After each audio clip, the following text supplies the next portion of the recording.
આચાર્યશ્રીઓ, માનનીય ઉપાચાર્યશ્રી, ગુરુજનો તેમજ યુવા વિદ્યાર્થી બહેનો, આજે હું તમારી સમક્ષ એક એવા વિષય પર વાત કરવા જઈ રહી છું જે આજના આધુનિક અને ઝડપી યુગમાં આપણા સૌ માટે અત્યંત મહત્વનું છે.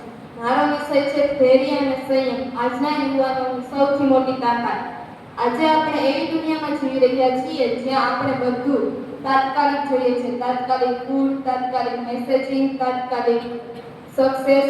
ટેકનોલોજીના આ ઝડપી યુગમાં આપણે બધું તાત્કાલિક તો મેળવી શકીએ છીએ, પરંતુ તેમાં ધીરજ પણ રાખવી જોઈએ.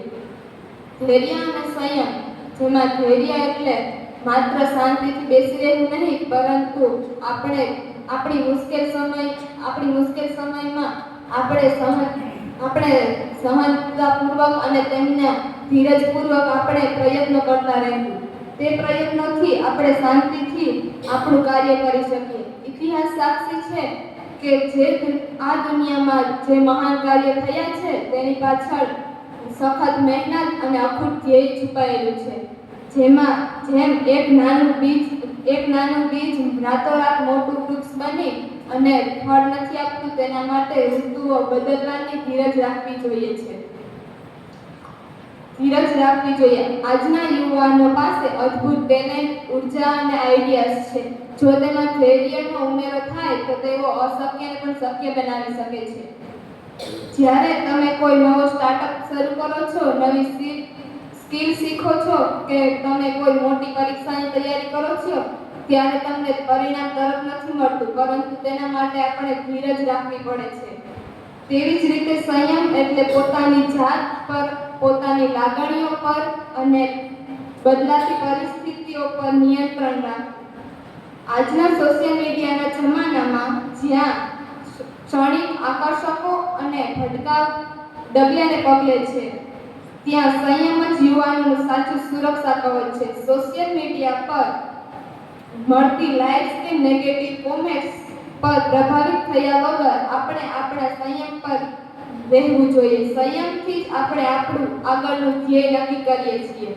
લક્ષ્ય પર ટકી રહેવું એ આપણું સંયમ રાખવું જોઈએ, જેથી આપણે આપણી લક્ષ્ય સુધી પહોંચી શકીએ.